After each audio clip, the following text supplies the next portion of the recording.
Good evening, everybody. Thanks for joining in.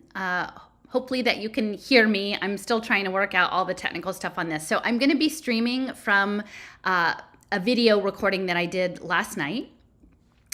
So I'm going to just jump to that, and then I'll stick around at the end if you're interested in asking some questions. So I'm going to go ahead to this. I just wanted to do a little discussion of around transmedia storytelling and something I've been looking into called Game B.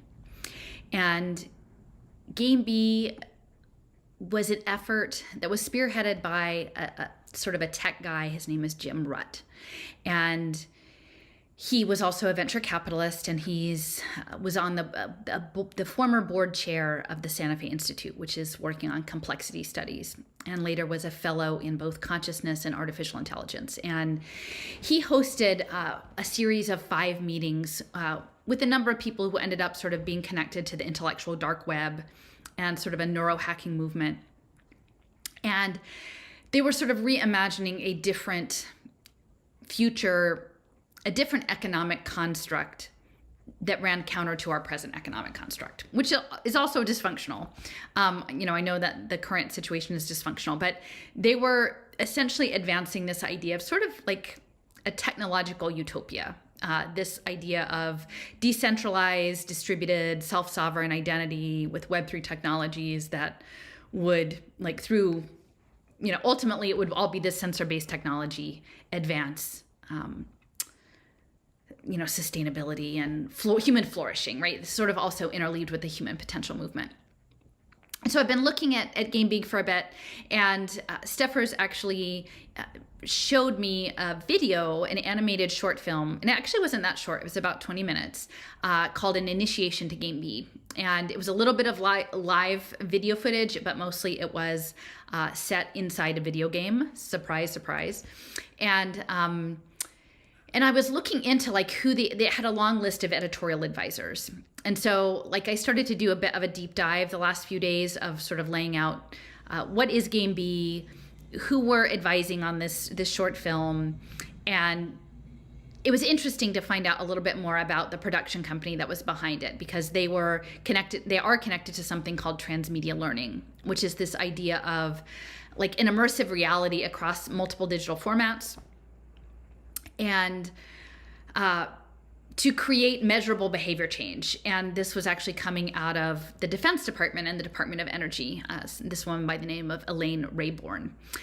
So I wanted to sort of go into that a little bit on the storytelling aspect, because I feel like these narratives are being set up, and I'm hoping to have a conversation with Jason and Leo within the next week or so about the language that's going to be used around digital commoning and digital public goods, which we've talked about some before, but how this Game B interfaces with that, and how we can be mindful of it, because on the surface, conceptually, a lot of these don't sound like terrible things, right? But I think the centering of the sensor technology systems is what becomes really highly problematic, especially as we're moving into AI. And these technological systems are functioning at such an advanced level that regular people really don't have a clear understanding of what it's about, how it's going to affect their lives. And so they can't make informed decisions about it.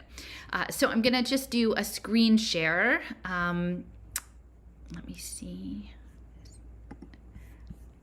Let me see. I need to get, this is the Game B. Okay. Let me pull this down. So this is a screen share of the map that I've done, and let me see. I'll put it over. Let me make myself a little bit bigger. So I've been working on this map the last few days, and it's actually, I'm realizing I'm gonna have to. Maybe not. Okay. Maybe I can just manipulate it with my hands. I'm doing a screen record, and so the little thing is out of reach of when I need to, the plus and minus. But this is the overall map that I have been working on, and this is called An Initiation to Game B. Oh, and I'm realizing I am going to have to be over on this other side. An Initiation to Game B, and this was the animated short. Now, I mentioned to you earlier that Jim Rutt was sort of the key player in Game B. He was working, is allied with MIT. He was the producer of this film, and for a long time he was connected to Network Solutions, and they were the people who actually meted out the .com, .net, .org spaces until that was taken over by VeriSign in 2000. And so he was the chairman of the computer chip design company Analog Design Automation, and so he's been an investor in a lot of high-tech companies, including working with Trent McConaughey, who's now with Ocean Protocol, working on the Impact database. And he lives in Stanton, Virginia. It looks like Staunton, but I think it's Stanton. And he's developed a makerspace there, and that's where he was hosting the series of Game B conferences. And you can see here he's on the MIT Visiting Committee for the Department of Brain and Cognitive Sciences. And while he was in residence at the Santa Fe Institute for 2 years, he was studying the application of complexity science to financial markets and also evolutionary artificial intelligence. So this idea that I've been talking about with John Holland and the genetic algorithms is really important. And this was an earlier map that I had made of Game B, and I'll just pull this up. We've got Jim Rutt up here. Game B is down here. One of the things that bubbled up out of these Game B meetings, initially he thought that he was going to create a party called the Emancipation Party. And I think there's a lot of interest bubbling up from different quarters that are not all necessarily interrelated, of like third party politics, like something outside the existing political system. We've talked a little bit about the transpartisan movement. The Emancipation Party was similar, and they were actually promoting things like UBI and innovations in voting a number of years, like early on. And a number of the people who were connected with Game B later became involved in what's called this intellectual dark web, including the Weinstein brothers. Brett Weinstein was a founding member, and he was actually specifically brought in for his expertise as an evolutionary biologist. So he was the guy who got pushed out of Evergreen State College in Washington. But his skill set is evolutionary biology, and so you can see how it interfaces with Jim Rutt and both the evolving the AI and the evolutionary process. And then one of the other key people in this, his name is Jordan Hall, and he was working on MP3 and DivX video compression software. Also had ties to the Santa Fe Institute and was developing sort of these prototype community ideas called civiums or proto-bees, which were like small communities. These aren't necessarily communities where like people are living together, but at least intellectual communities, like of mutual understanding about the ideas of what they wanted to see. And so they're working in that space. And then he was also helped co-found something called the Neurohacker Collaborative. And for those of us who I mentioned about the Stealing Fire book, there is a central aspect of consciousness to all of this, of engineered cybernetic consciousness, and doing that through a variety of methods, both sort of social and technological, and also through hallucinogenics or like extreme experiences, trying to reboot people's minds into another mindset. So when we go back and we look a little bit more about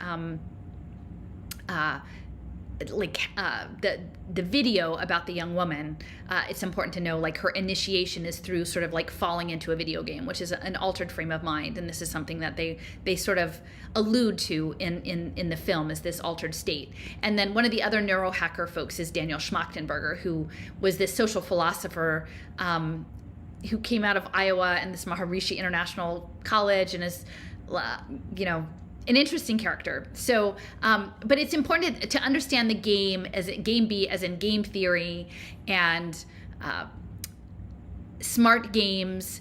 Actually, the cars, the infinite games, right? The playing the game to keep playing. That's kind of what the Game B is. And in this game, they use money as a signal, and a signal for using money as a token that pull together the signaling. So anyway, so that's the beginning of, that's Jim Rutt. And yeah, so he is sort of the core. And then I'll just touch a little bit on Jordan Hall. As I mentioned before, he was working in file compression, both in sound and video. And He's in the greater San Diego area.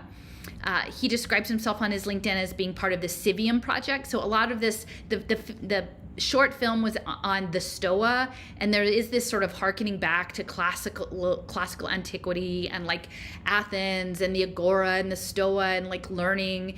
You know, it definitely aligns with sort of the classical education vibe.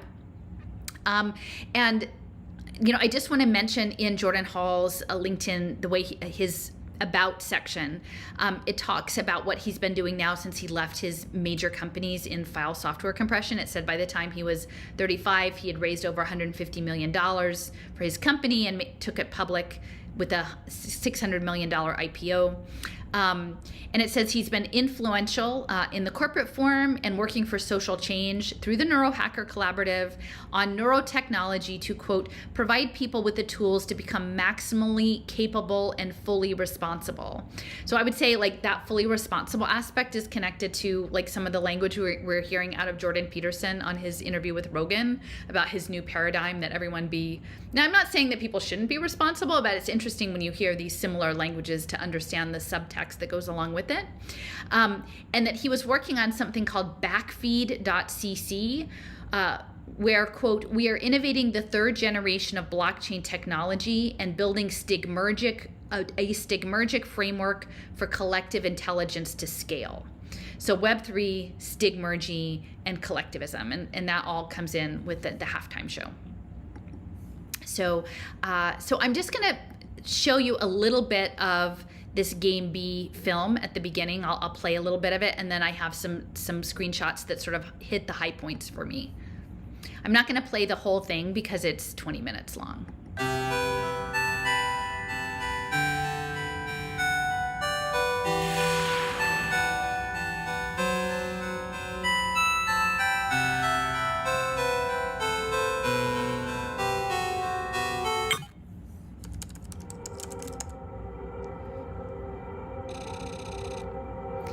So this is kind of like the war games where she's like doing this sort of old-fashioned interface on the computer, and she's stressed out and she's asking like what's happened in the world, right? What's going on in the world right now? Okay, ask another question. Is the world falling apart? Keep going. How did we get here?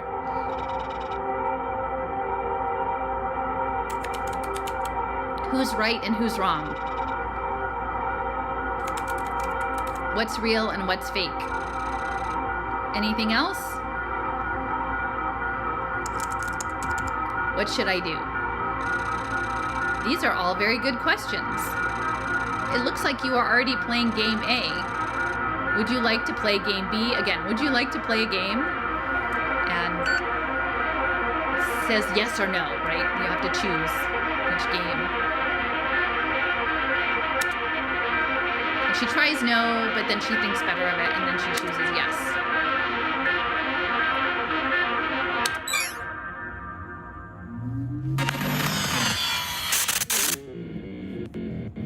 And then she gets pulled into the video game world.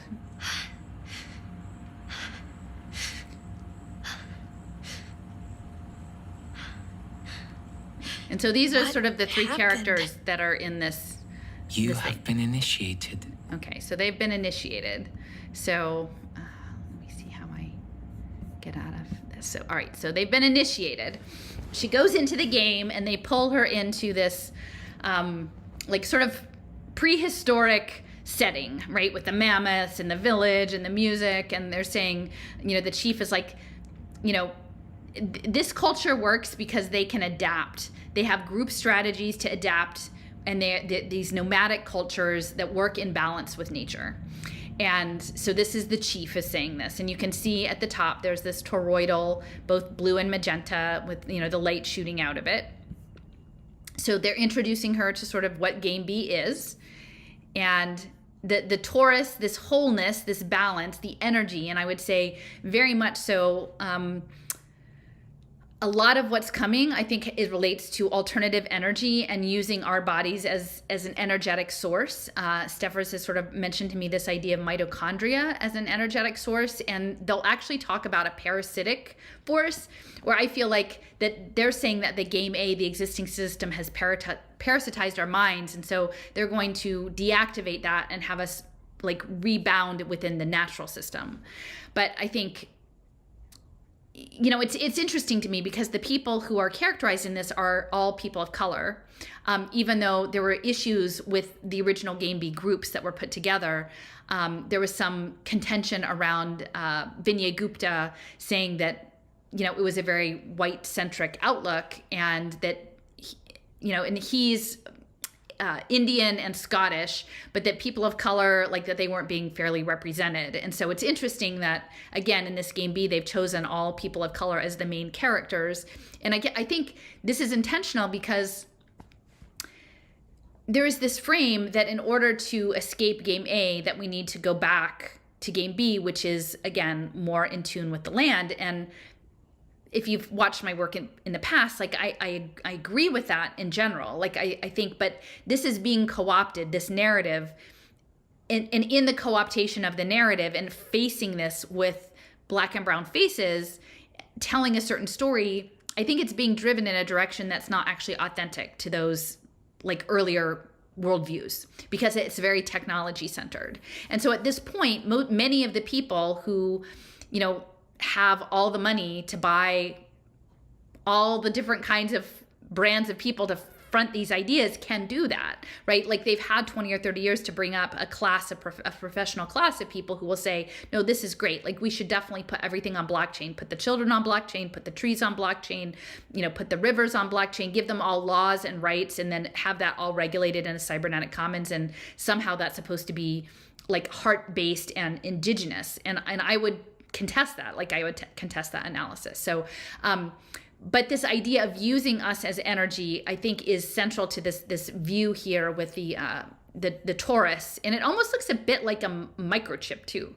That there's energy coming in and out, almost like a chakra kind of energy, and then the torus, and then almost like a chip structure inside. So this was sort of given to her in like being in the game. And they do talk about it literally like a game. You know, I never really played Settlers of Catan, but I know that these hexagonal grids are kind of part of that idea. And here they're saying, you know, the population built up so that it was unsustainable, and then those were the problems. And this is the matriarch. And you can see, you know, again, you know, a black woman, she's got magenta, which is that certain kind of color that is not on the regular spectrum that I think is being used to insert certain kinds of coding in through the photonic computing. So she's channeling the magenta crystals, again, crystalline computing. And what she's saying is, for a long time, the number of tribes across all the bioregions innately respected the principle of wholeness, so that they stayed in a harsh but steady balance with nature. And the wholeness is really important too. The wholeness and this idea of the yin yang, this comes in later with the sage, that there's a global unity. And again, they call them bioregions, and that's very much in line with the sustainability narrative. And then we've got the sage, and, you know, and they're in the city, and they're saying like everybody needs to be whole. And it is a yin yang, although it's a very faded version. It's very light green and white, so it's not black and white, so it's hard to see. But I think the wholeness is definitely channeling that. And some of the stuff I've been writing out lately is looking at China and the structures of like Confucianism and Taoism and Buddhism, and sort of these balancing structures, and even like the I Ching, the hexagram, I think, that Hanson Robotics, their logo is a hexagram from the I Ching. So I think that this yin yang concept is really important. And then they bring her to this sort of this future valley that's going to be beautiful. And you've got the dome, which evokes, again, like the biosphere regions and the Buckminster Fuller. And you've got nature, but it's very structured, right? You've got these vertical farms, like with one little tree on top. And it's remaking nature in a very geometric format. And the sage is saying, you know, in order for us to have this amazing future, there will need to be open and decentralized access to our Game A technologies, along with a culture rejuvenated by wholeness. So we're going to take the tack of Game A and somehow we're going to repurpose it for the Game B. And that for me is the hinge. Like you can decorate this all up in all of your indigenous stuff, but if what you're saying is that the machine that created and built up Game A is the central point, the linchpin for your Game B, it's not actually a different game. It's just Game A.1, right? It's just, or one, you know, 8.2 is the different game. It's not totally different. And Again, we've got, an Egyptian city here. The matriarch, the more you keep the wisdom centers open and sustain the principle of wholeness, your tribe in the world, you will not be as affected by this parasite.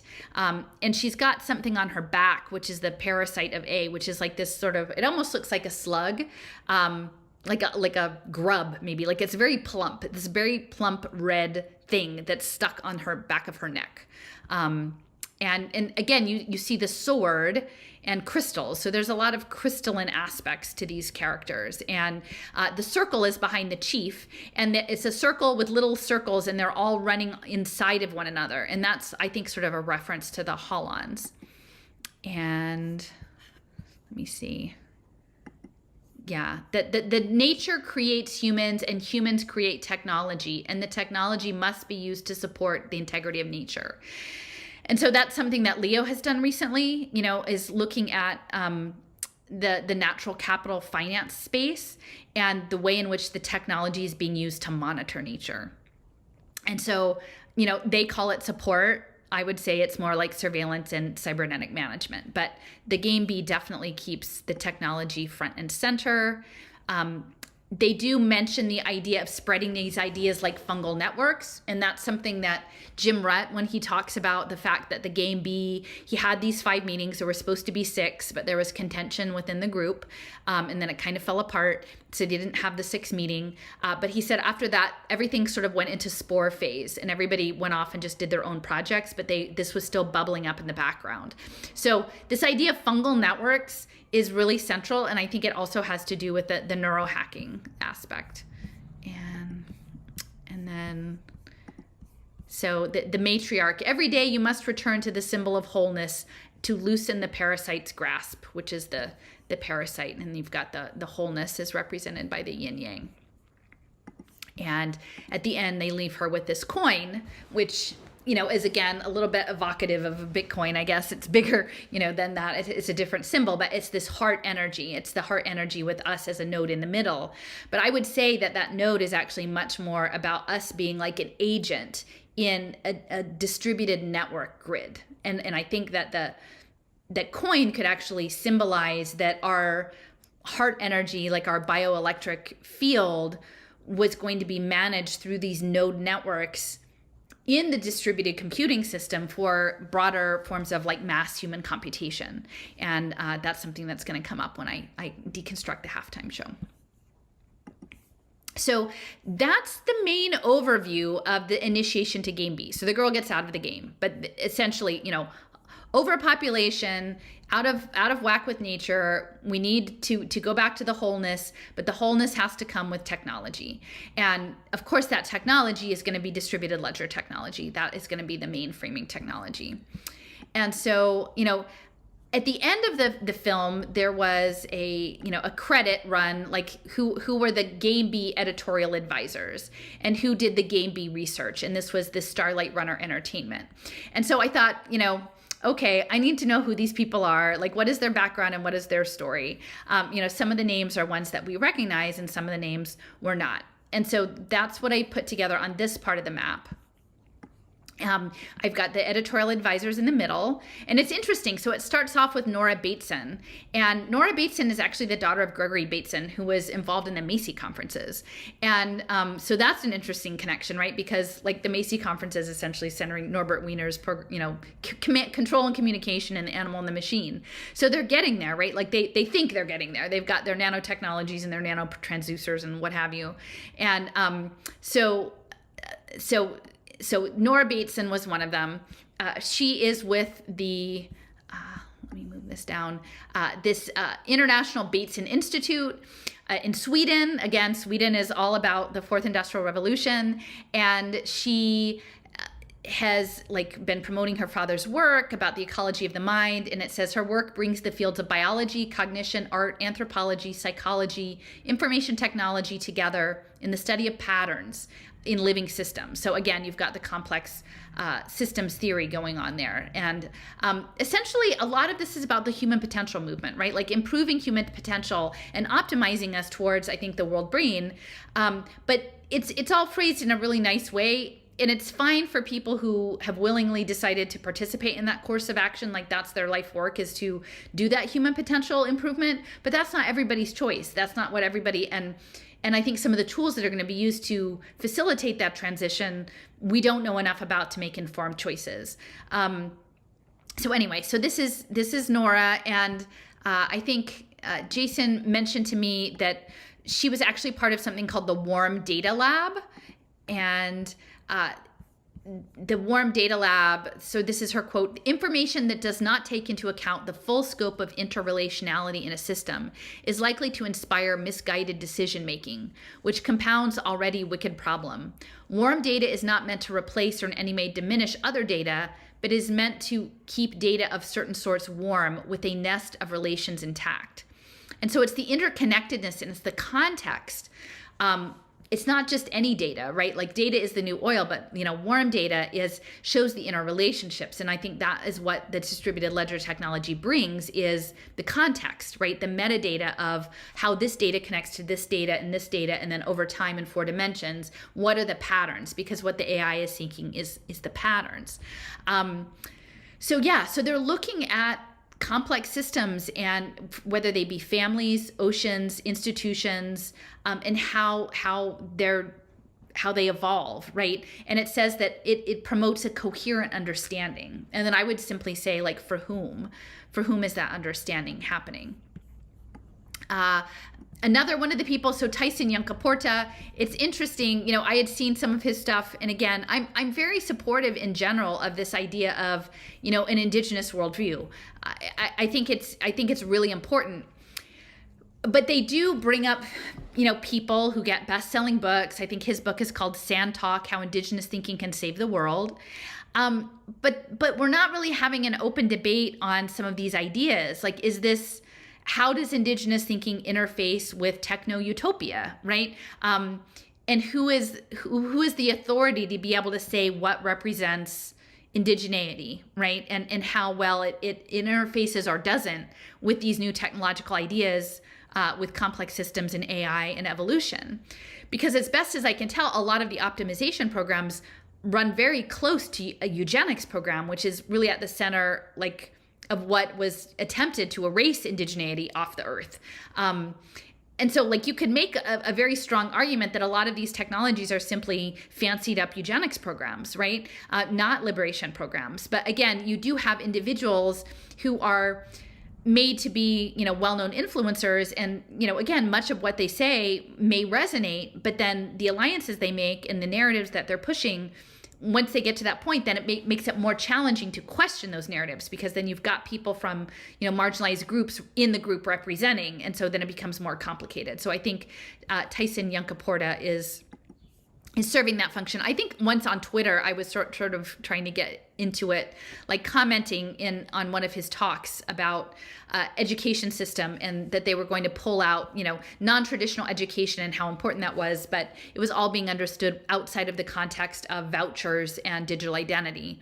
And, I was like, this is, in my opinion, it's not going to go well, or people don't have enough information to make a clear choice about school choice, right? Innovative systems. If it's really great to say that you can take kids out into the bush and teach them skills and teach them how to, fish or carve or cook or build shelters. But once that all becomes immersed in sensor technology and it becomes almost part of the computation, is it the same thing? Like, are you accomplishing the same goal if what you're doing is you're doing it in the outside-in robot?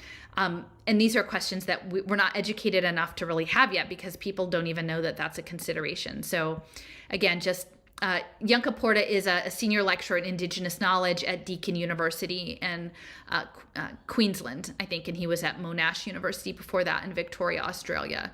And, it really strikes me so much that, these the Crown affiliate countries, Canada and Australia, among others, they're really central to this program. Like, I never really thought all that much about Canada or Australia, other than like they would be interesting places to visit.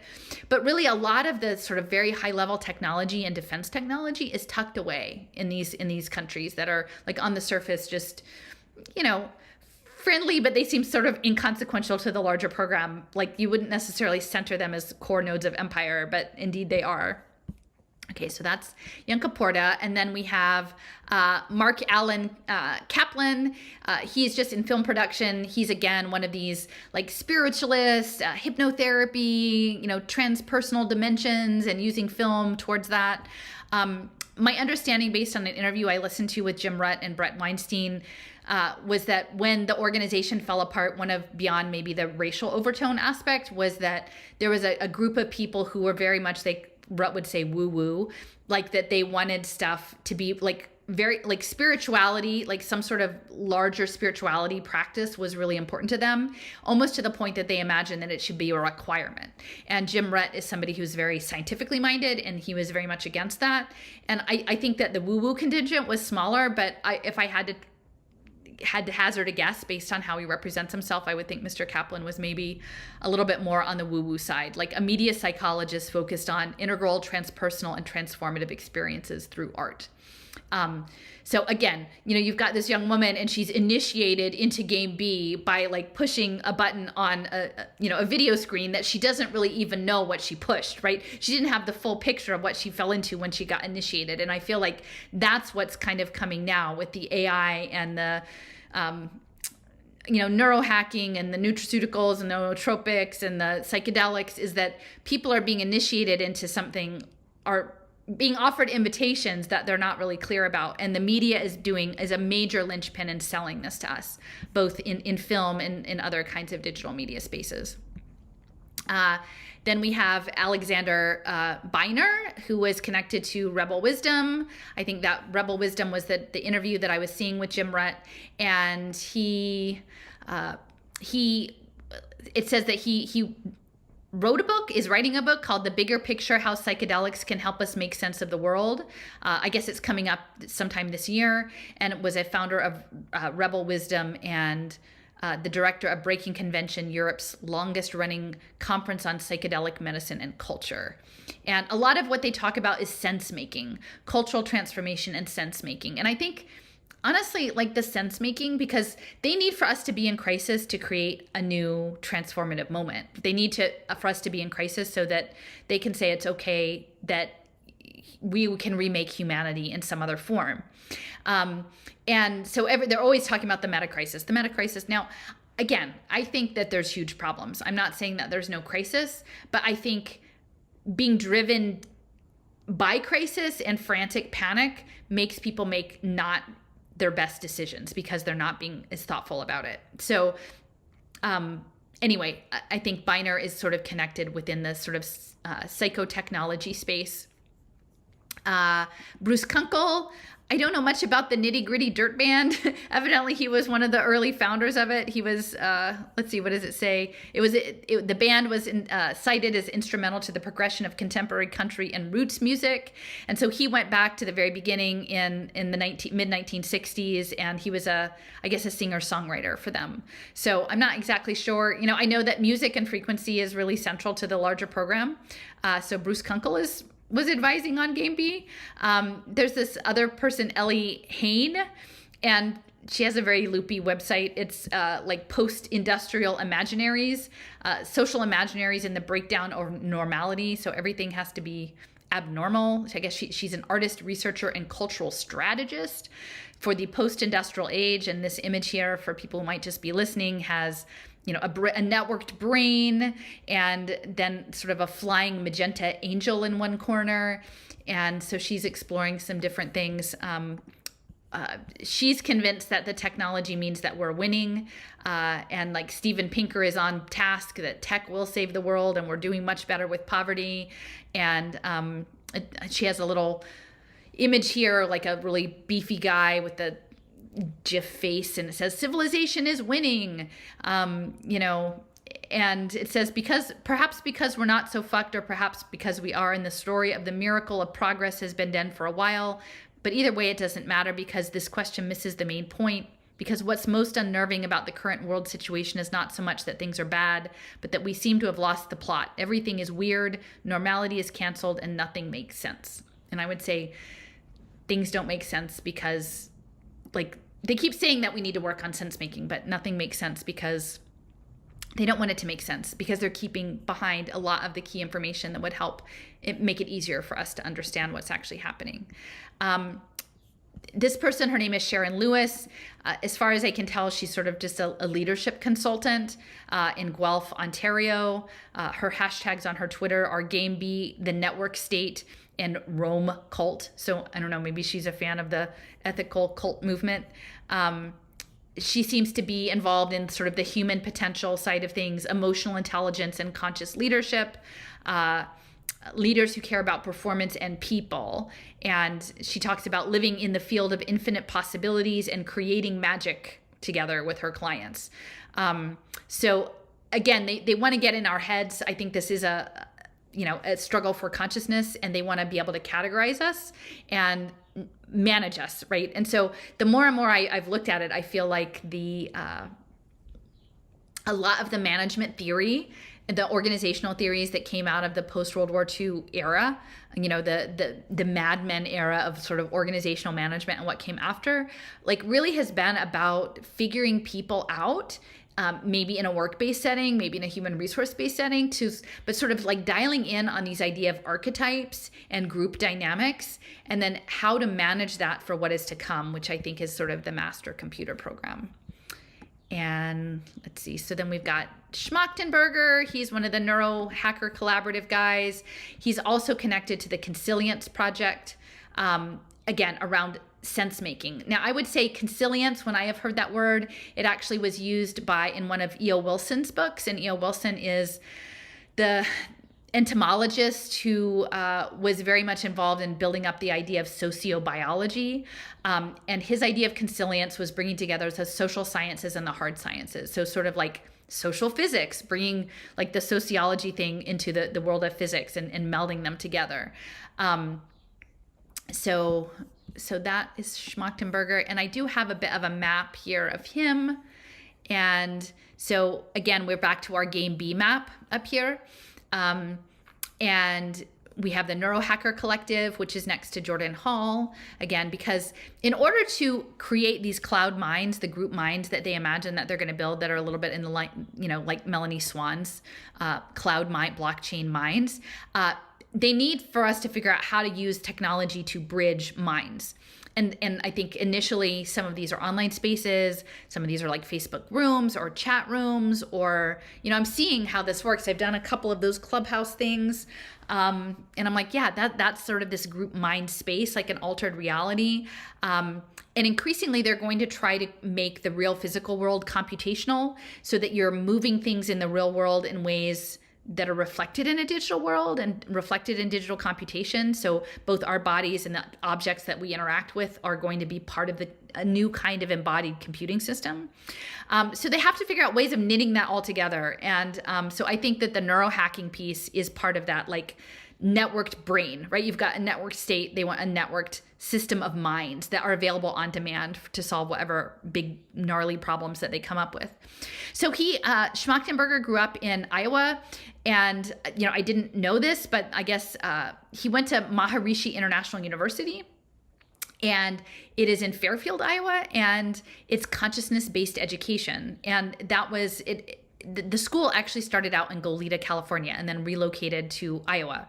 So, there's this unusual community in Iowa of centering mindfulness and meditation there. And so that's where he and his brother grew up, and they were homeschooled. And so they were, had a certain way of, looking at the world, different ways of thinking about the world.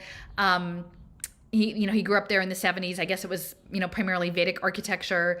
And he has kind of it's not really clear what Schmachtenberger has been up to, but clearly he's supposed to be a thought leader in all of this stuff.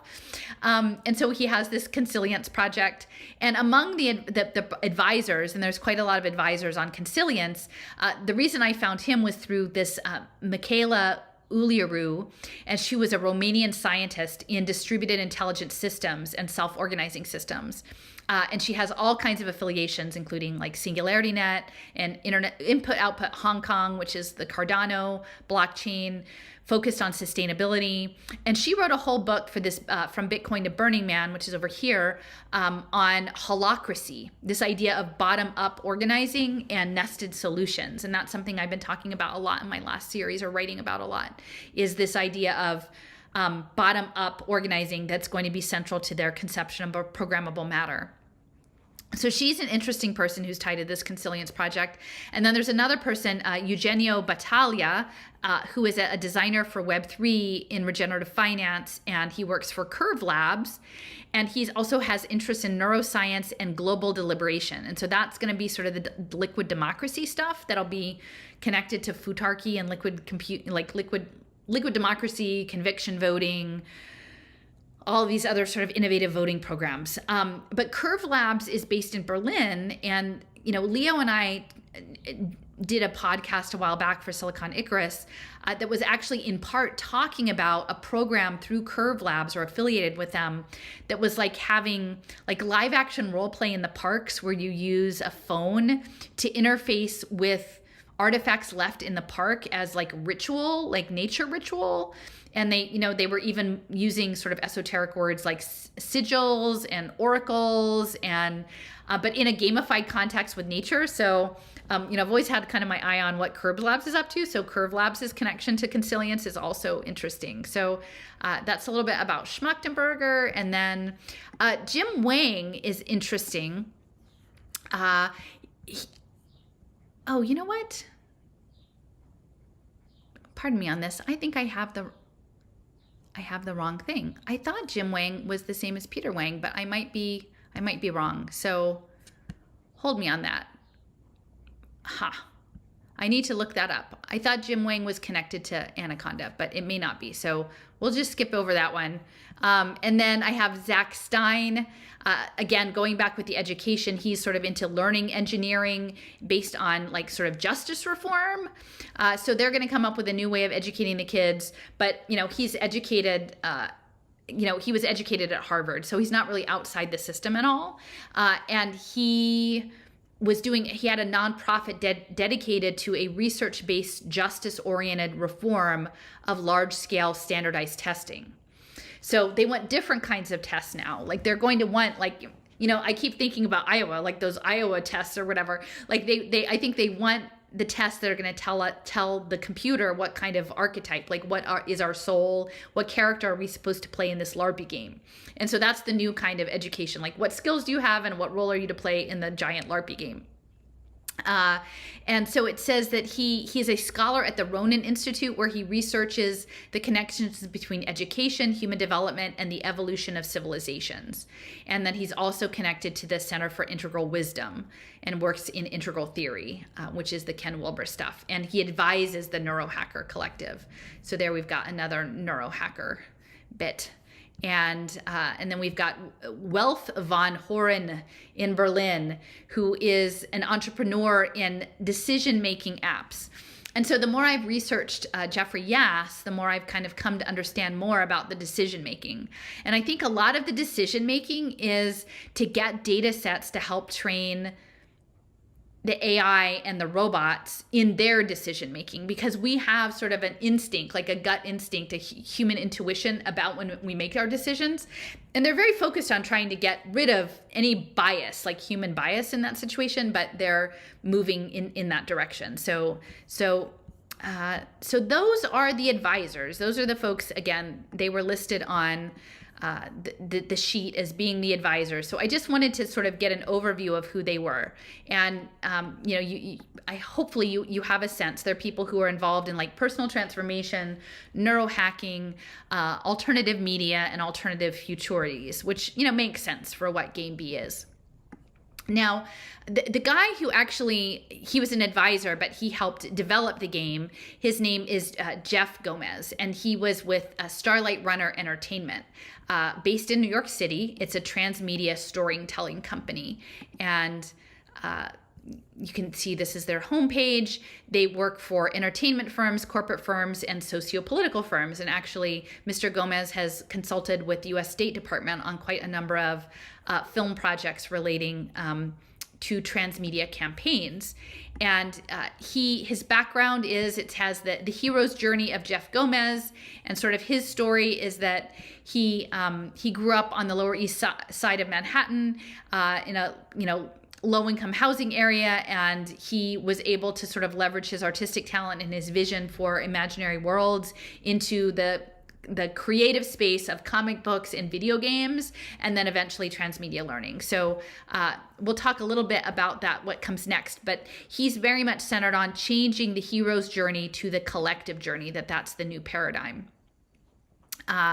I guess Alex Casalleros, it looks like he did the film, editing on the film as well. And he's currently connected he's an editor at something called BioWare in the Los Angeles area. So I have him on here. And yeah, so Jeff Gomez, this is his background. Here's him. He's promoting on his LinkedIn the Game B, and this was a year ago. So this came out, still sort of lockdown recovery mode. And so he was talking about, this is the launch of it on the STOA. And again, a lot of this is going to be centered because it's sort of within the context of the decentralized distributed networking systems are very much connected to libertarians, right? Like conservative libertarian classical values. That's who they're appealing to with the STOA. So he's saying, many of you know I've been talking about a new type of storytelling called collective journey. So this is the opposite to hero's journey, as they're going to push collective journey. Some of the thinking that has gone into my work was inspired by the quiet worldwide movement I have been a part of for the past 10 years. It's called Game B. Okay, so Game B goes back 10 years, so I guess we're looking at like 2011, or 2011-ish, for that. I've been asking my friends to allow me to communicate the basic ideas of the system in thought and action, and to provide perspectives on how to repair a damaged world. And so they're premiering this. This was last January on the STOA channel, right? And they're saying, come and look and see what Game B is about. So it's the the collective journey. And okay, so that's Jeff Gomez, just a little bit about him. You can see, so he's now at something called Iceberg Theory. I think he still has his company, but he's also working in Iceberg Theory, which is, again, interesting. I know Steffers has some ideas about the polar regions and all of that. It says that it is a media and entertainment company that is working on Web3 content and transmedia development techniques. And so when we listen to a clip I'm going to play, you should remember that, because I think this idea of the collective storytelling is that individuals are supposed to participate. And then in your participation, you'll probably be tagged in some way and have some sort of compensation. So they're talking about linking all of that through Web3 technology. And they're looking for participative storytelling and interactive features, open dialogue, and fan participation. Now, again, what I would say is when you look to see Nora Bateson, this idea of looking for pattern seeking in social systems, that's going to be a huge boon to them, as if they can have their Web3 network relations and storytelling arcs all integrated with who you are in your personality and your actions and in your personal networks. So if they can latch that into your personal story and then use your story to steer you subtly or not subtly in the direction they want you steered, that is a tremendous benefit to them. So they're talking about, they're connected to the franchise of Ultraman. And then before that are concurrent, he's with the Starlight Runner, working with brands and socio-political, immersive storytelling, both with corporate branding and socio-political themes. And so they're doing some stuff with, surprise, the sustainability sort of thing.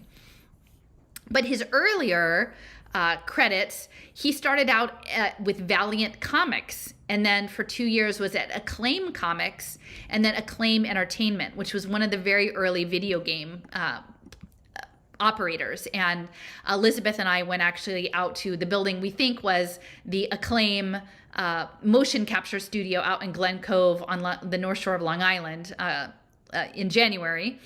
So we went out there. So it's interesting to see that he also has acclaimed ties for about 6 years. And then he consults with the Aspen Institute. I guess he's starting in, like, for the past 10 years, he's been an Aspen Institute consultant. So that's pretty high level. And he's also been, for the past 10 years, a strategic advisor for the U.S. State Department in Transmedia population activation projects. So I'll just say that again. Transmedia population activation projects in Afghanistan, Mexico, Colombia, and other nations, using the collective journey modality to reduce extremist, criminal, and corruption activities. So very much targeted. And I would say, like, we also better be paying attention to the fact that these same technologies are being used here on us, right? And we'll hear that later in one of the clips from Mr. Gomez. So they acclaim Iceberg, the collective journey. Here is Mr. Gomez last year in May with the future of storytelling. They're saying the future of storytelling is the collective journey, is a dynamic new model, and it was featured as part of the future of storytelling with Garden Studios in London. So this is, sort of a new approach to what's coming. Among his slides included the indigenous pedagogy of communication. And in this indigenous structure, it says the way you think is the way the world has only begun to think. Again, pulling on this. And I'm not saying, because I am very much supportive of that in concept, but I'm skeptical when people at very high levels are using this in secret ways. But the indigenous pedagogy of communication involves nonverbal, and that, again, relates back to what I was talking about with Oliver Reiser in the World Sensorium. He was talking about the need for a nonverbal form of communication through symbols, connections on land, and I think that would sort of be connected to the Curve Labs, that sigil ritual LARPy Park project, right? So how do you communicate through storytelling on the land?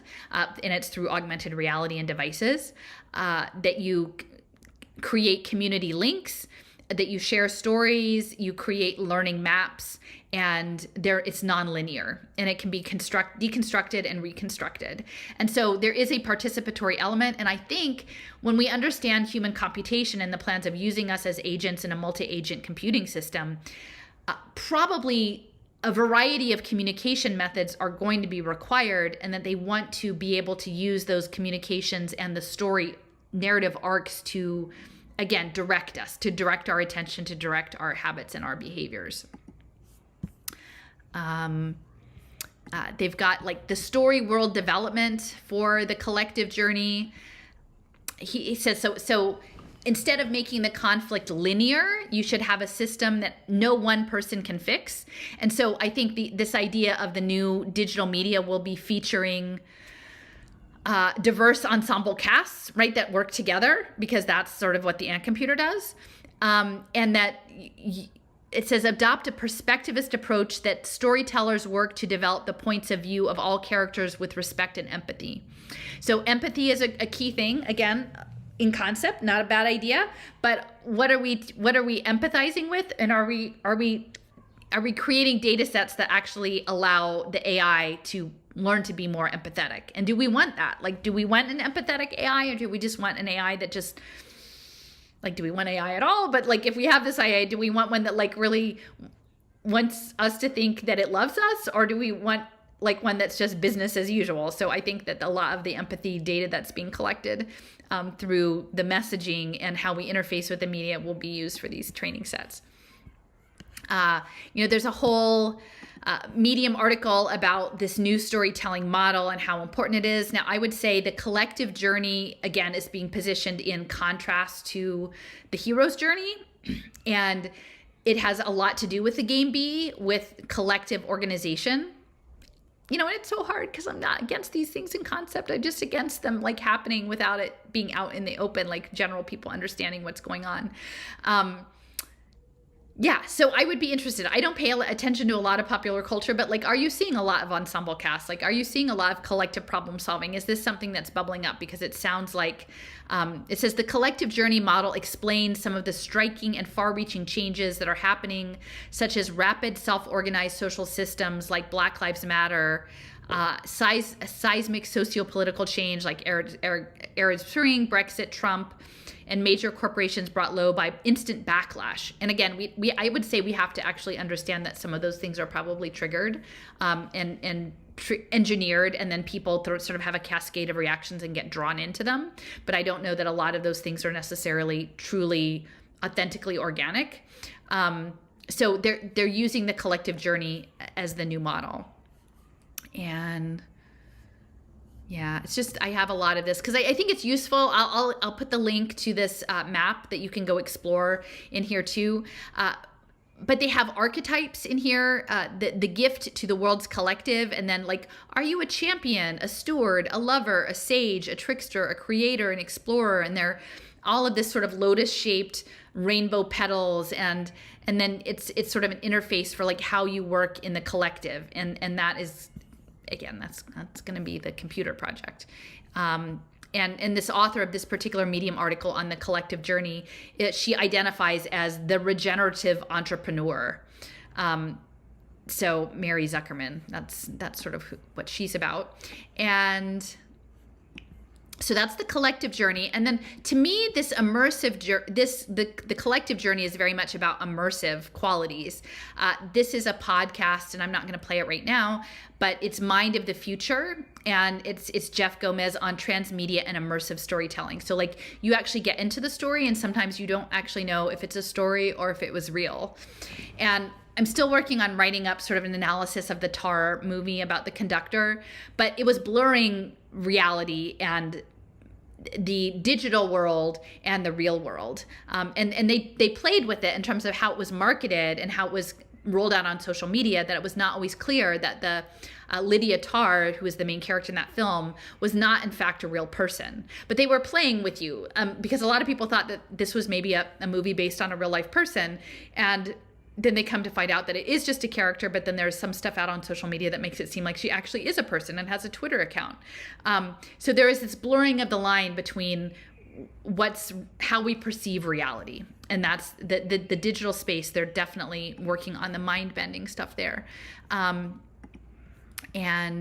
yeah, I was just going to say he was making that presentation about the collective journey at a future film incubator, and it was in London. And the supporters of this effort in the future of film, which actually will be living in virtual reality, like that's the future of film, is like Web3 immersive reality, and it's being supported by. It was sponsored, I guess, by Garden Studio, but also Autodesk, Dell, and NVIDIA, so the gaming companies. And it talks about like, connecting the latest technology with creative practice. So all of this stuff that's coming now with AI and art, they want it to become integrated into this interoperable web-based network. And okay, so now one of the things that got me really interested in Mr. Gomez was I have had my eyes on Elaine Rayborn for quite some time. Now she works for Sandia National Labs. She's kind of set out on assignment for the U.S. Defense Department with the Advanced Distributed Learning, which is the gamified stuff.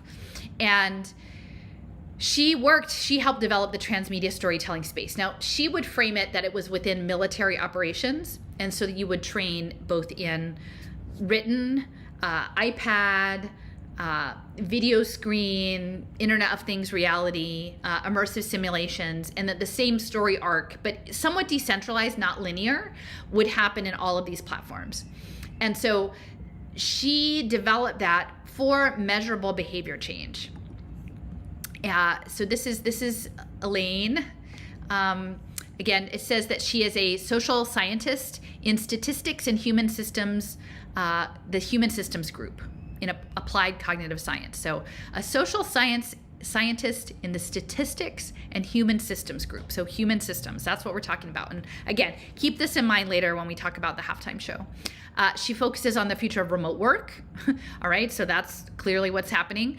Virtual teaming, immersive virtual environments, transmedia learning, and software productivity and scientific visualization. And she was involved with the Department of Energy's exascale computing project. Sorry. So yeah, gaming, simulations, immersive reality, storytelling. So she was trained in New Mexico. She's based out of San Diaz in Albuquerque. She got a certificate in modeling and simulation of behavioral cybersecurity in Florida. A lot of the work that she did for the Department of the Defense, the Advanced Distributed Learning, was in Orlando in their simulation training center. And again, she's mixing immersive reality with scientific visualization and data analytics for high performance computing. And when I first started looking at Elaine, like, I didn't really understand what this high performance computing was meaning, that like this idea post Moore's law computing was going to look really different. So, you know, she received a Patriotic Civilian Service Award by the U.S. Army Special Forces. You know, and I keep saying, like, as we talk about this, we need to not limit it to the Defense Department or DARPA. We actually really need to focus on the Department of Energy. And I know, like, Steffers has been doing that as well. The Department of Energy is a really key player in all of it, because I think a lot of it is actually about energy. And so, she had a slide share, and this is one, I think I've seen this slide share probably 20 times since I started doing this work. It dates to 2016. That's about the time when I was noticing what was going on. And it's called, do you see it up here? The Conductor Conference, CONDUCTTR. So it's an odd way of spelling conductor, but this goes back to what I've been saying about this idea of the cybernetic mechanical consciousness seeking to be a conductor, like seeking to understand us as a symphony, right, of different archetypes, different instrumentation that it can call on to conduct some sort of communication messaging. So this slide share is called Learning in the Wild with Transmedia Storytelling, and it dates to 2016, and I have a few of the slides pulled out. Now I will say one of the slides at the end was of it was a bibliography, and it was actually featuring this guy Edwin Hutchins, and it was the earliest. I actually ordered a copy of this book because I wasn't sure. It seemed to be like the earliest example of distributed cognition. And Hutchins, who I never heard of before, this book was published in 1995. I have a PDF of it as in the map, only it looks like maybe it was transcribed with like auto software because all of the letters are wrong. I mean, you could still read it, but it's really screwed up. So I'm ordering a copy, but it's called Cognition in the Wild, and it's from 1995, Edwin Hutchins. And he was working, I think he was working with the US Navy, and he was identified as a research psychobiologist. And he spent a lot of time on ships understanding navigation and how teams of people navigate these giant ships, and then applying that to the idea of distributed cognition, like how we can have minds in different physical places that are collectively working on a certain task. And I thought, like, after I read the paper about the testicular navigation in the Micronesian or the Polynesian communities and how they let the energy sort of pull them forth across the water in their sacred journeys, I thought this was an interesting contrast that, again, centered the navigation piece. So Elaine Rayborn cites him in the presentation. And so I'm just going to go over a couple of these slides. So here's just the cover. It says that she's based at Sandia National Labs. And again, they have the Thunderbird there, which I feel is, you know, symbolically important. She again, worked on assignment with the Advanced Distributed Learning Initiative in next generation learning ecosystems. And so what the ADL did, the Advanced Distributed Learning, was work on the XAPI technology, which is the stuff that allows, like the original kinds of education systems where you would use just a laptop. that was under SCORM, like Shareable Content Object Reference Module, but it couldn't draw into the database interactions that you would have on a phone or on a tablet or in immersive media or in a simulation or Internet of Things devices or wearables. It couldn't pull any of that in. So XAPI software came next, and then that's what they're working on, so that as you navigate the physical environment, which will be a computing environment, right? That all of that data is streaming down and attaching to your digital identity. So that's what Elaine was working on in Transmedia, because it has to be fun. Like they want to make it immersive in a fun way because they want you to want to be in the game. And so she's been doing this since 2010, working on virtual world simulations and quote unquote intelligent community systems. So we have to understand that the systems that they're developing are primarily multi-agent because it's distributed cognition. It's not you just working on a project by yourself. It's like the ultimate group project. Only you may actually not understand or even be told what the end of the project is actually about. You're just given a certain task. This is an image from the slide deck that, you know, sort of features what are the aspects of transmedia learning. It packages media together across multiple platforms. It creates a universe, a story universe. You're supposed to be emotionally connected to it. And then as you act in the space, you unlock experiences. And so that's part of the XAPI and the badging, right? The leveling up. It can leverage outside game content, like user-generated content. And again, some of the new immersive gaming platforms are actually based on text-based games that you provide inputs in. You can include the outcomes of this into a formal learning program through the badging. It can be informal, and it can either be led by an instructor and have online or digital media additionally. So you can see transmedia storytelling has like almost all of these things, and then they're comparing it against multimedia and blended learning. And then, you know, this just shows some of the devices that they can capture data from.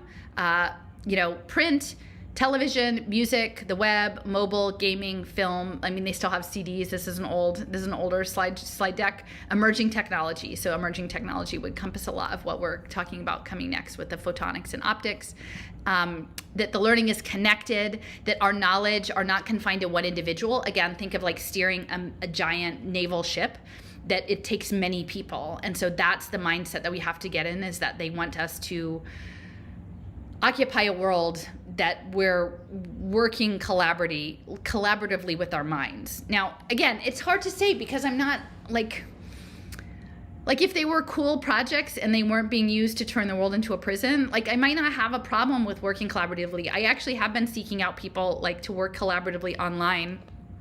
And there is some excitement in the idea of like having people who may be in a far distance from you who seem to get you, like to be able to share ideas. But I don't think that the way the system is going to be set up is that it's actually going to be conducive to human flourishing or satisfaction. I think most of the work that's going to be done given to people is going to be really dead-end, unpleasant work.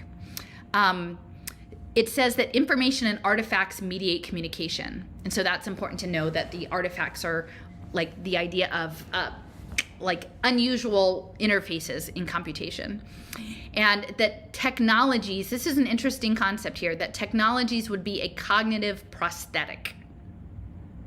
So I think they want us to imagine that our avatar or our robotic twin is the prosthetic of our consciousness, that these technologies are cognitive prosthetics, like extensions of us. And this is what's kind of going on right now with the chat GPC or whatever, GPT chat. They want us to think of AI as an extension of our own consciousness, that it's not different, that it's integrated.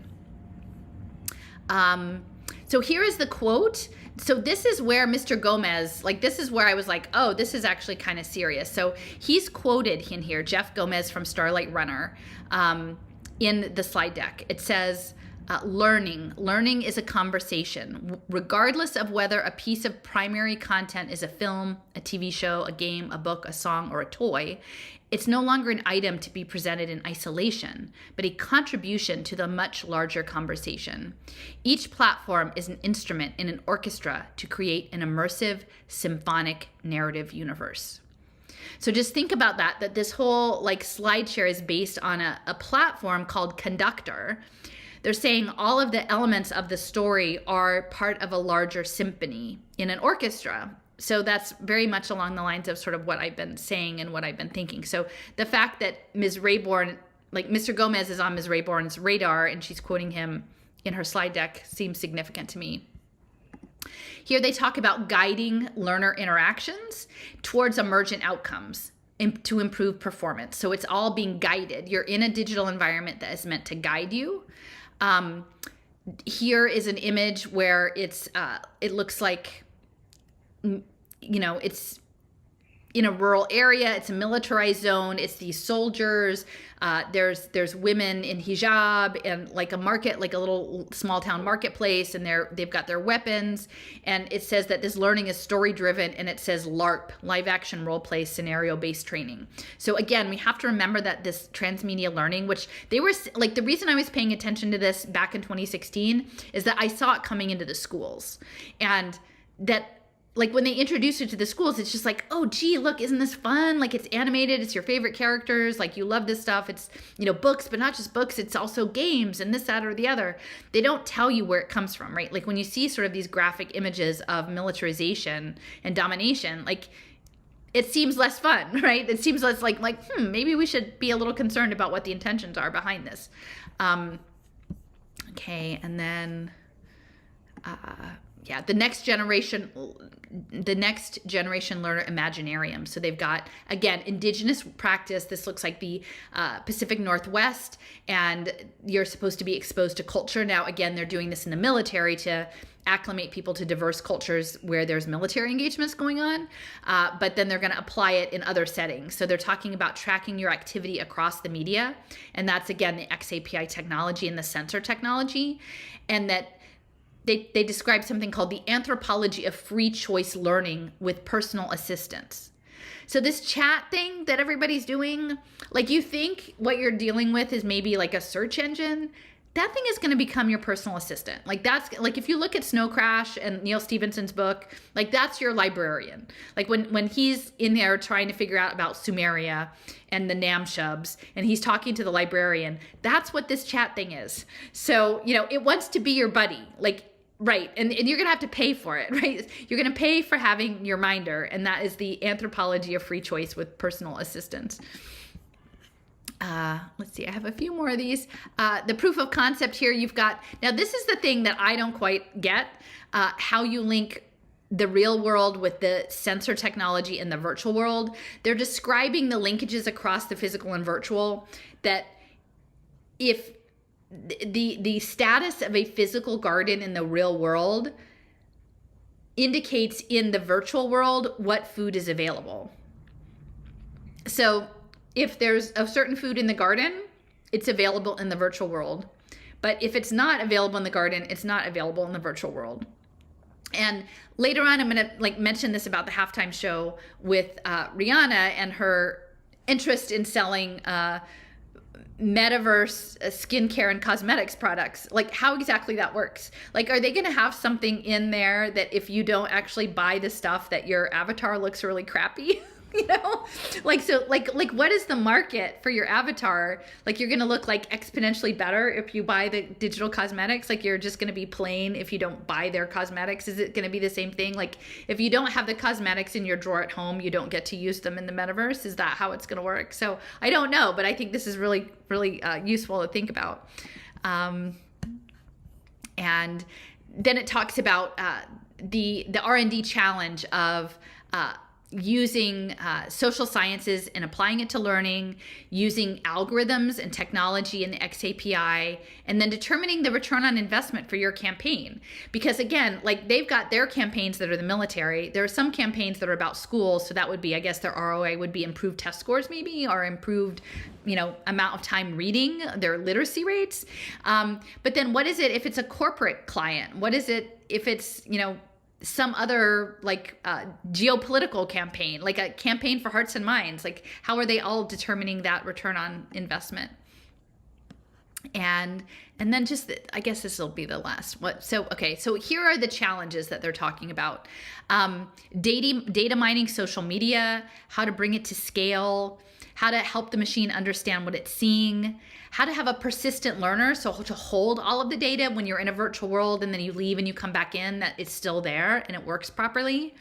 How do you interact with artificially intelligent peers, right? Like you have a peer that is AI. How do you assess the learning that happens there? How do you track it? What kind of sensors do you need? And then how do you do privacy and personalization? And that's what I keep saying with the digital identity. Like they want us, like none of this happens if we don't have a digital identity that's interoperable, right? And so they need for us to agree to that either through electronic government or health passports or education transcripts in order for all of this to happen. Because none of this will happen if there's not pervasive computing. Like if we leave, we turn the computer off, we turn off the smartwatch, we turn off the AR glasses, and then it's just gone. If we don't have a digital identity to come back to, it has to start from the beginning. And none of this works that way. But they want it says underneath here, unobtrusive, intelligent, and ubiquitous. So that's what they're after. Now remember, this is 8 years ago that this was this, and probably, developed far before that. So among their other challenges, it says that they want to create learning experiences that create behavior change. So it's steering, it's cybernetic steering. They want to change people's behaviors, and that behavior that is changed could be either physical, intellectual, your attitudes, or some combination. So how your body is, how your mind works, what you think about, or some combination of those. And that they want to synthesize the information across the channels to become more agile thinkers. I think, but the question is, like, do they want us to be more agile, or do they want people to be more agile in thinking about how to manage us? So, and then the resources. So I think that gives you a sense of, what Elaine and the Sandia National Labs and the Defense Department and ADL are up to, along with Hollywood, right? Because that's what Jeff is about, like video game design and Hollywood. So I'm just going to play this quote. Oh gosh. Oh no. Oh yes. So this is a clip that I posted to my channel a couple days ago. It was the dialogue when they were premiering. I guess they were doing a debrief of the film, like what they thought about it. And it was with Jim Rutt, Jordan Hall, Tyson Yunkaporta, and Daniel Schmachtenberger, but Jeff Gomez was part of it too. And so he's talking about how, like, he feels so strongly about Game B, right? He's been working with Jim Rutt and these folks for 10 years. And he has his position like very high up with the State Department, and he's looked up to by the Transmedia learning people, and he has corporate connections, and he's going to bring Game B into our minds through the entertainment world.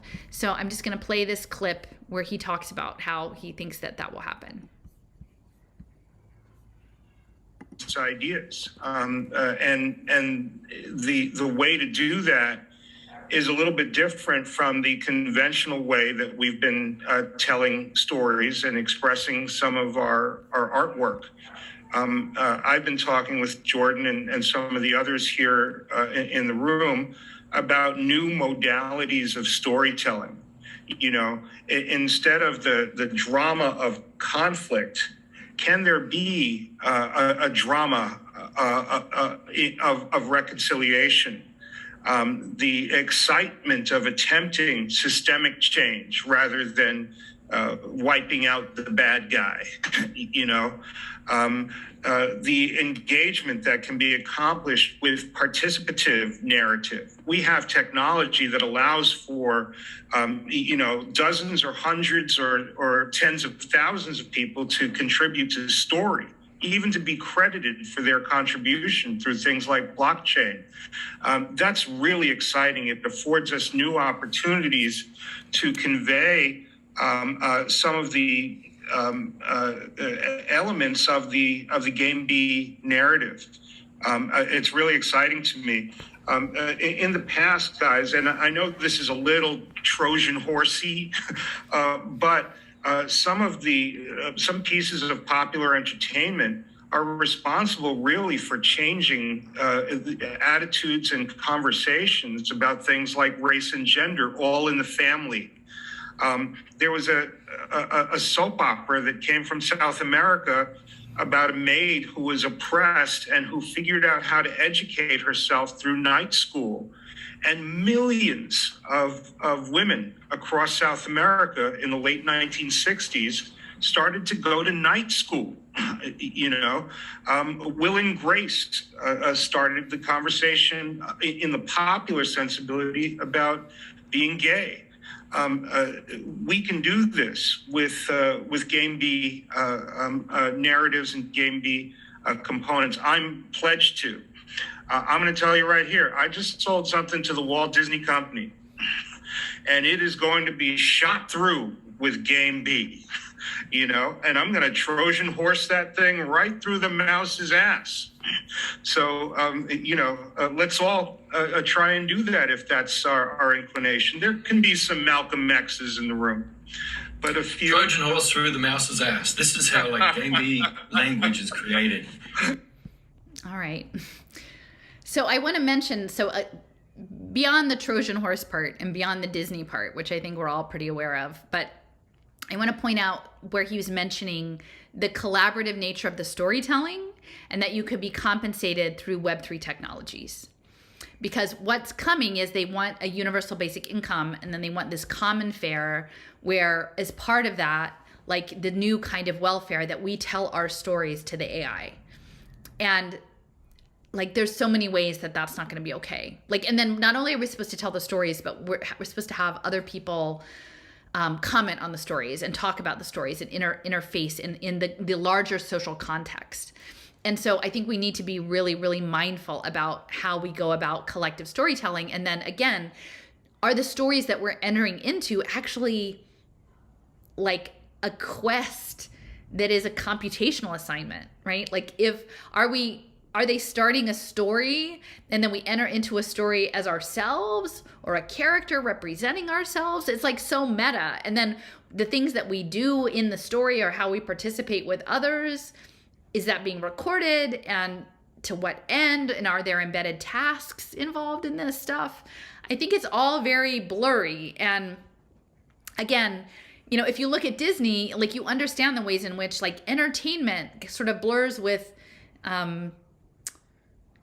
education and Epcot and animatronics and crowd management. And there's all of this, we don't even really know what's real or what's, anyway, hopefully you follow me on that. But I think that the Web3 aspect of the collective storytelling is bound to be very problematic. And I think that it's going to be linked into the UBI systems. So, okay, so I think that's most of what I wanted to talk about over here. I will say that, let's see, we've got Jim Rutt. Again, he was at the Santa Fe Institute. This is about managed complex systems. I think you're going to be managing complex systems through story. And, at the Santa Fe Institute, what they're working on is looking at how agents interact and adapt to one another in their environments. So again, this complex system stuff is really front and center for me in the discussion of the halftime show. And yeah, I think we've already looked at this part before, but yeah, Jim Rutt. Oh, I wanted to put out a little bit over here.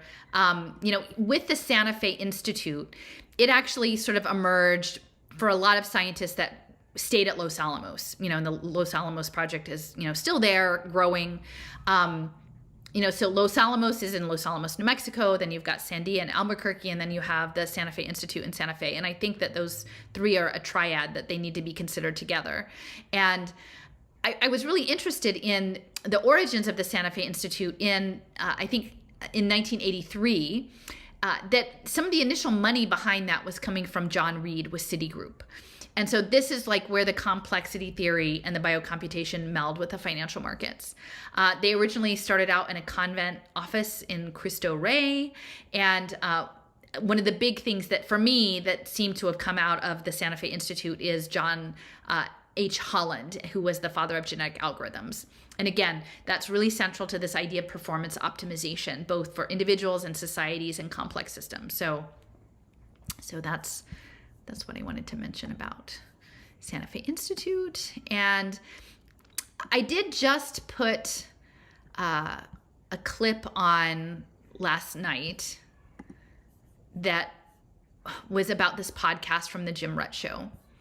And he was interviewing, this was back in 2019, so the fall of 2019, before all the lockdowns. He was interviewing Trent McConaughey. Now, Trent McConaughey is a key person in the Web3 rollout, along with Michael Zargham, in my opinion. And he is, I'm sure, a very brilliant person. He got his start in the Defense Department in Canada, and he founded several important software companies, and Jim Rutt was one of his earliest investors. So their relationship goes back to the early 2000s. And his most recent project is Ocean Protocol. And so this idea behind Ocean Protocol, I've talked about it before, but it is that the impact data from the ESG impact investing data streams, which will be coming through Web3 and the sensor networks, both in human capital and the natural capital that Leo's been talking about. And Leo has a new article up on Silicon Icarus that goes into the natural capital. So I really suggest people go check that out. And the trading of the tokens is not just for the verification of the impact deals, but is also on the back end used to train the AI as data sets. So it's about aggregating these vast data sets in human behavior and the natural world, and then using that to further and further refine towards artificial generalized intelligence. And that's all happening through the Web3 infrastructure of blockchain and smart contracts. So again, for me, if you were looking at Game B, you might just think, that's kind of flaky. Like, that's probably not going anywhere. Like, they had 5 meetings. Like, how big could it be?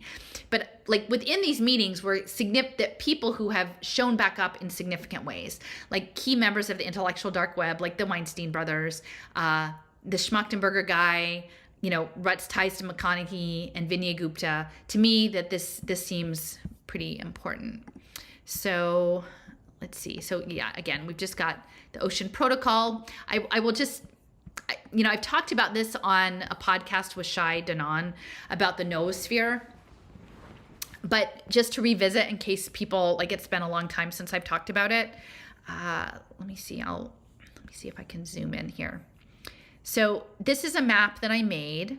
It was in the context of sort of the Teilhard de Chardin, the noosphere, Vladimir Vernadsky, the noosphere, and the Gaia hypothesis, right? That we're converging towards some wholeness, right? Some unified agglomeration of the world brain. We've got Trent McConaughey with the Ocean Protocol here. So he's a futurist. He founded the Ocean Protocol. It's connected to the Singularity Net, which is AI data trading. He was working on token engineering, again with Zargham and Griff Green. And his first job was with the Canadian Defense Department. He's inspired by Ben Franklin, what can I say? And he got his PhD at KU Leuven, which is a Catholic research institution in the Netherlands. And he is promoting universal basic income, this idea of blockchain minds, that we would have augmented reality telepathy, that we could use these technologies for asteroid mining, that we could bend the cosmos to our will, that we could colonize Mars through these blockchain mind files. And he's promoting this game called Civilization.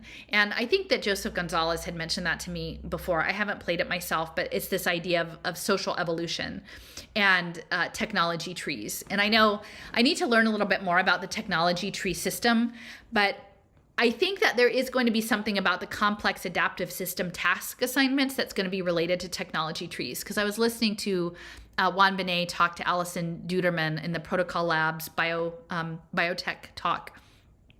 And she was talking about the way you have end goals and then you break them down into tasks and subtasks and subtasks. And I think that these are the trees, and that you could find people to finance certain branches of a tree and then to put direct money into that particular branch. And so eventually all of the branches would be built out with funding and with people working on those tasks. And so I think that this idea of civilization, of evolving the society, they imagine that it's going to be structured through these tree systems, and then that would be nonlinear sort of development of the Web3. And so this game is informed by the UN SDGs and the Gates Foundation, and this idea that in the future, through this public goods, right, that there would be public utilities tied to token economics to drive, like McConaughey talks about this token engineering being an incentive driver, that you could drive time and attention into things that you have identified as a public good. Now, we might question who believes what is a public good, like is having, a brain machine interface for every person a public good, or is that something that some of us don't think is a public good?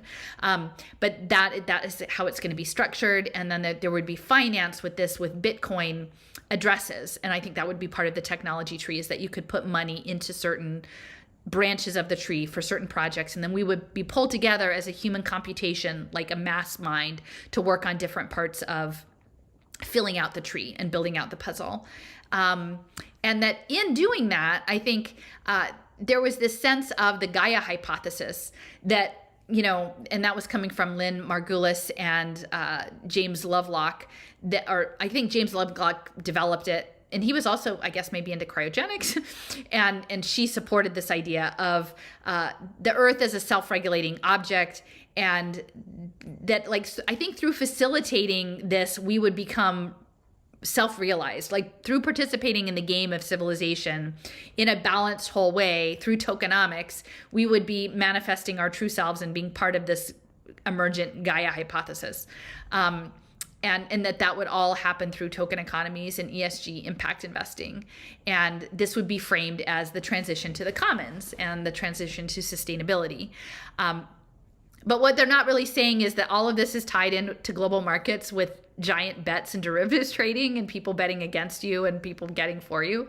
And so it's not really just about making things better. It's really about like a giant game and a giant game that involves eugenics, because a lot of this stuff is going to involve evolving humans towards some sort of additional psychic capacity and hybrid biological forms, I think, to facilitate the computing process that they imagine. So that's all of that. There was something called Big Chain DB, Big Chain Database, that Jim Rutt was involved in thinking through with Trent McConaughey. It was early intellectual property. They talked about it as though it was about buying art, and this is sort of pre-NFTs, I think. But I don't know that it was ever really about art. It was probably about owning other things. And so they later sold that out. But Jim Rutt, at least this was in 2013, was working, or at least thinking through the idea with Trent McConaughey about the big chain database. And and I had mentioned before about Brett Weinstein, the evolutionary biologist. He was a supporter of Game B. And, his brother Eric is an economist. And I just put up a link on my channel about a talk he gave about a Manhattan Project for economics. So, he was a partner with Thiel Capital. So in the game, like, you're going to have the Palantirs, right? You're going to have the all-seeing eye in the game, and they're going to be advantaged in placing the bets and having the God's eye view of the game. So the fact that the intellectual dark web capacity, and again, the Joe Rogan, neurohacker, biohacker, like vibe, like that is all feeding into Game B. And, what I would say is, from what I understand from Jason, like a lot of the people at ETH Denver, like these are, for the most part, well-intentioned, a lot of young people who think truly that the technology is the answer, that the only way through is with the technology, but just to use it in the right way, and that's it. And I don't know, I'm an old fogey, so I have a lot of questions, and I think that there's a lot of unintended consequences that are going to come out of this relating to eugenics and financial markets that people aren't grappling with. So all right, I'm going to just take a break, and then I'm going to come back to the Super Bowl stuff. But before I transition, I want to just mention the framing for this. I want to frame it within this idea of transmedia storytelling, right? I want to frame it within the context of Santa Fe Institute and complexity science, right? So we've got the complexity science there. We have the transmedia stuff. And to understand this idea of steganography, which is it's encoded communication, and it's different than cryptography, because cryptography is that you can only understand the message if you have the code book.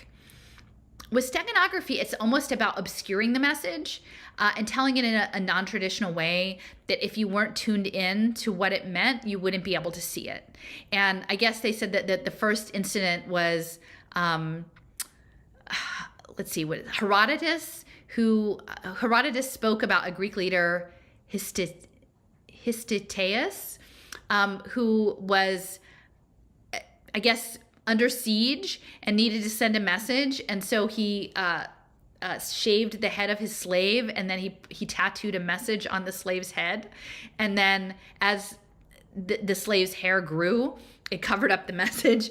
And then he went out and they said, go find the person you're supposed to give the message to, and they shaved the head, and then the message would show up. So they also equate it to like invisible ink. I don't know, when I was a kid, I can't remember what it was, if it was like salt water or lemon juice or something, and you would like write, like, I thought it was so cool, on a piece of paper, and then you put it in the oven and it would appear. So it's sort of like a hidden message. But if you know the trick to it, you can find it. And so it says that it's called steganography, and the idea is to share messages discreetly. And so what I might say is that, like, I think we all know that the world of storytelling, the world of Hollywood, there's the surface message, and then oftentimes there's subliminal messages embedded, and that's the same with advertising. And there's stuff that like is subliminal to get you to buy things, and subliminal gets you to think things, and all of that, right? Like we have predictive programming and whatever you want to call it. So there's a lot of ways that telling stories helps shape our consciousness, like individually and collectively. And so what I'd like to say is that, like, within this halftime show that I'm talking about, it's not, this is not about like Rihanna, the person, like the expectant mother, girl who, came from Barbados to launch her singing career and became like, a hugely successful entertainer and businesswoman, right? It's not about her. It's about trying on a thought experiment that perhaps this show, which is one of the halftime for the Super Bowl, is, one of the few times of year in the United States where like most eyeballs are on the screen, even people who don't normally watch TV, like maybe they're socializing or at a party and they go to a Super Bowl game. Even if they're not paying attention to the game itself, like you're not really that into football, but you watch the halftime show, right? Because usually something sort of shocking or provocative or interesting happens. Like, so you pay attention to that. And so that's a lot of eyeballs on the screen. And so, with help from my friend Steffers, who originally, like, she was the one who was like, oh, did you see that? Do you see the things I'm seeing?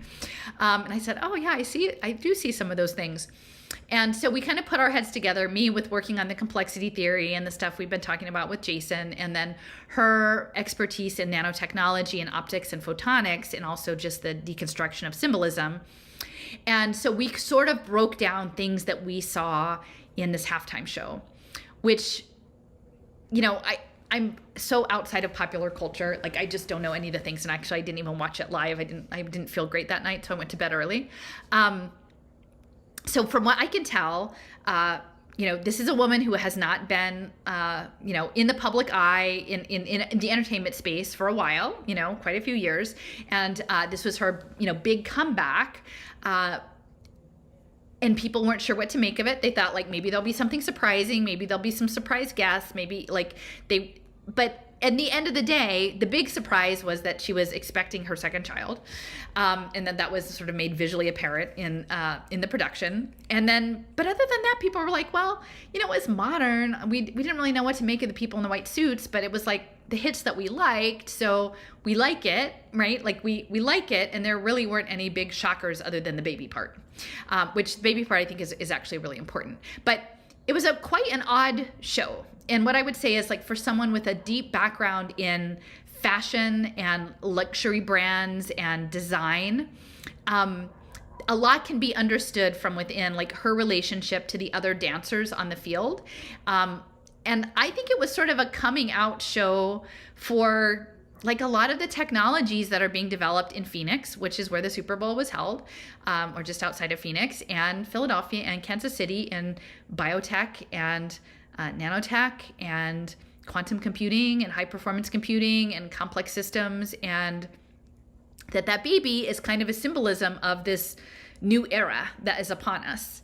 And so when I get back to the, when I come back with the next segment, I'm going to sort of show things that I see. I'm not trying to make her bad. I'm not saying that anybody's part of a cabal or some dark forces. I'm saying there's stories. There was a superficial story that was about like sort of, a modern minimalist light show dancing thing without too many surprises other than the baby. But then I'm also saying that there's this other story and the pieces that are in there.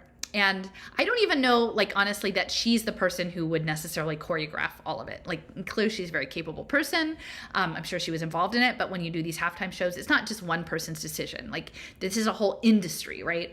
And so, anyway, I'm going to tease it apart and see what you think. See if you can find any additions or flaws in my argument. Maybe it's a stretch, but I do think that Phoenix and the rebirth process and this moment that we're in, that there were many allusions to these larger systems in play that are embedded in the story, if you're willing to sort of try on a different lens and look at it that way.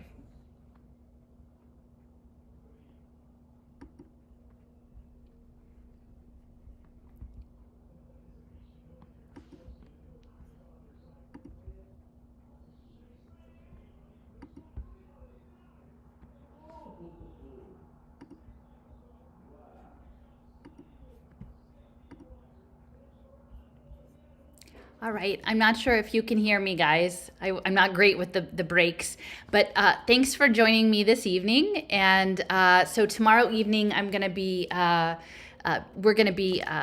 running the halftime show. I thought it would be good to break it up in half in case people wanted to share the halftime show analysis separately. And also, it's about 2.5 hours long, that one. So if you're interested, I will put a message in the yeah, I mean to be live. Hopefully you can hear me. I just want to, I'll put a link to the map. And so if you want to see some of the themes that we'll be talking about tomorrow night, you can sort of explore the other half of the map that I didn't talk about tonight. And so same time, 8 o'clock Eastern Standard Time tomorrow. And I'll be doing the presentation on the halftime with Rihanna and the Phoenix rebirth of human